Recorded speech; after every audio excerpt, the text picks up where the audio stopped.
If you're a jealous person, you're most likely to have the best communication with your soul. Can you imagine that? Hi, I'm Uma, and I take you with me through this series of emotional literacy. My background is in the spiritual field, and my curiosity takes me to all the other fields. So we will include some biology and some psychology and whatever tickles my fancy. So join me and enjoy growing with me. Let's get emotionally literate. How come that an ugly emotion like jealousy or envy is so close to what your soul actually wants in life? It's so close to a deep soul connection. It's such an ugly emotion, isn't it? How come? Maybe we misunderstood jealousy and envy from the start. So let's dive into which doors these emotions can open up that really bring us deep into our soul. We already looked at the part of jealousy and envy that can be this crumbly, tiny, tight, ugly part of us that is full of hatred. Now we want to look at the part of envy and jealousy that actually can propel us forward in our spiritual growth. The moment we feel jealousy or envy towards something or someone, it's actually a spark of our soul opening up, showing us this is where I want to go. This would be super aligned with me. And with that, the door opens to us having a meaningful and quick development into whatever our soul saw at that moment that sparked our jealousy and envy. And if it was only that, then life would be simple, right? We just saw the new car of the neighbor, saw him being happy when he gets out of the car, slams the door, like, feels the car, and then goes into his house, and we watch him and we feel jealous and envious. And it's like, I think I need a car too, exactly like this one. And then we would buy it and everything would be good. But this is not how our soul communicates, right? You do not know the exact layer of jealousy and envy that our soul produced or ignited in us. It might be that what our soul reacted on was the happiness of the neighbor, and that the car actually just is a symbol for that. But what we actually are envious about is this loving relationship that the neighbor has with his thing so he can get to work and come back home and feel good on the way home because he's driving a new car. And because we do not have that, we want to have this satisfactory feeling too when we drive home. And we just think it's the thing, it's the car, but actually what we want is the feeling of the neighbor. And this is why jealousy and envy are really tricky, because they only show us pictures and then we have to inquire deeper. And that might require letting go of mindsets that we have learned since our childhood. Since most of us grew up in a very consume-based society, where we learned that things that we consume will produce certain feelings in us, and therefore we need to consume things to feel things. It might be necessary to lose this mindset completely to understand what our soul wants to tell us when we're feeling jealousy and envy. There is another layer to it. And this layer is that even if we understand what our soul wants, we need to bring it into reality.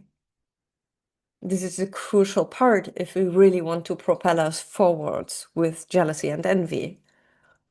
We will do that in another part of our emotional literacy series. Right now, let's only concentrate on what our soul actually wants us to do. So we have this information from envy and jealousy that we just witnessed something that would be aligned to our soul. And it might be a happening, it might be a feeling, it might be a principle of life, it might be a thing. We have to discover more. We have to go through the layers and really ask us, where's the spark exactly? Is the spark in the car of the neighbor? Is the spark in the happiness of the neighbor? Is the spark in my idea that with this car, he will definitely get laid? Is the spark in my idea that he only can afford this car if he was paid better, and I want to be paid better? So we have to really inquire what's behind the jealousy. We have to dive into it to get the information from our soul about the jealousy and the envy. So again, we have to create awareness that we are jealous and envious, which is difficult, but it's the first step. Then we have to be open enough to discover what's the core of our jealousy. What do we want in our lives? Two really complicated steps, not an easy task, yet worth it. Because jealousy is so connected to the depth of our soul that with the clarity of what we really want comes the possibility for an opening that can create direct manifestation. Direct manifestation, like you have the car if the car is it within the next days due to something, because something happened, because things are connected in mysterious ways. And if we have the clarity about what our soul wants to grow into, our soul will pull in forces that are mysterious, that we could not think of with our conscious mind. And to tap into that openness and into the energy that is freed once we really get the information out of envy and jealousy, it's like really, that's a wonder. If you want to wonder in your life, become emotionally literate. And I say that like a joke, but it's not. It's actually not. The flow of energy that we can create when we make sense of the information of the emotions, when we do not block the emotions or keep them in arousal state, but really dive deep into them where they expand, open, create growth in us, and then pull in energy so we can be aligned with a higher frequency of our soul, creates mysterious wonders. It's a miracle life, at least from what I experienced so far and from what I saw other people experiencing. It's really amazing. So jump on the wagon with me and try it out for yourself. No fear of jealousy. Actually, right now, while I am recording this, I'm thinking if you know this cardinal things thingy that we want to avoid all of these emotions that are cardinal sins. I'm asking myself if all of these are really portals to a deep energetic connection to our soul, and with that, a really good source for manifesting better lives if we just understand how to use them right. I'll leave that out to discover. We will dive into that deeper, maybe together. I will expand into that and let you know. Okay, back to jealousy. When we discover what our soul really wants, what our soul really created the jealousy about, then we have to use the same principles as with joy to make it happen. We have to be able to receive. We have to have a very clear opening to the energy that we want to receive, not the how or the when or, all these exact details, they do not matter. What matters is like the taste. Maybe the soul is jealous about coming home happy when my soul sees the neighbor.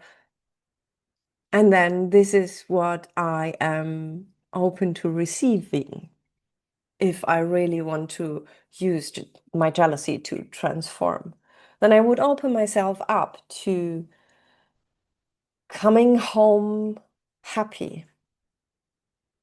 And I would do that constantly. First, I need to feel in my body for that. How is the sensation when I come home now? Like, what's my baseline right now? Just to have this baseline. And when I open myself up in my body, like to really feel and ground into happiness when I come home. When I come home, I have a smile on my face and I'm like, ah, yes, about whatever. I don't know. I do not need to know about what I am happy. I just need to have this feeling coming home happy. Then I would be interested, how does that feel? And can I expand that? And how can I feed that?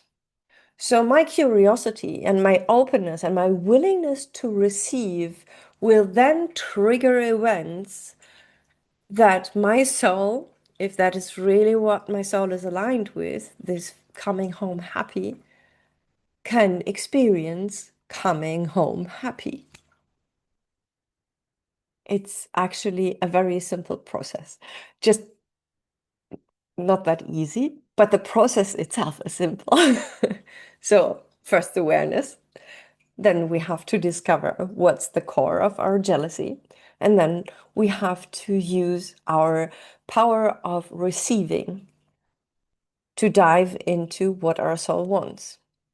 And since it's a deep core longing from our soul that opens up with jealousy, there are a lot of forces that support us once we open up the door to really go there. So I want you to try that out. Okay, next time you feel jealous, try to go into that path of jealousy. If you find yourself in this narrow, hateful path again, just hug yourself. It's okay. Go into it deeper. Feel what's beneath it. Don't stay at the arousal state. Really go through the whole process and learn more about yourself. And then take some integration time where you don't need to do anything, just settle. And then you go into the jealousy again, but then you use the other door. You use the door to your soul and you inquire with your soul, what is it that I am actually jealous about? What is it that I actually envy? How would that, what I envy, make me feel? What's my soul truly longing for? And then open yourself up to receiving that. And then work with it. You need discipline. There is no spiritual growth without discipline. But if you first set all the baselines towards what your soul wants, it gets easy and it gets possible.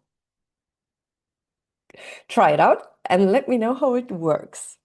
And of course, stay tuned because this is not the last video about envy and jealousy or emotional literacy in general. So, like and follow for more.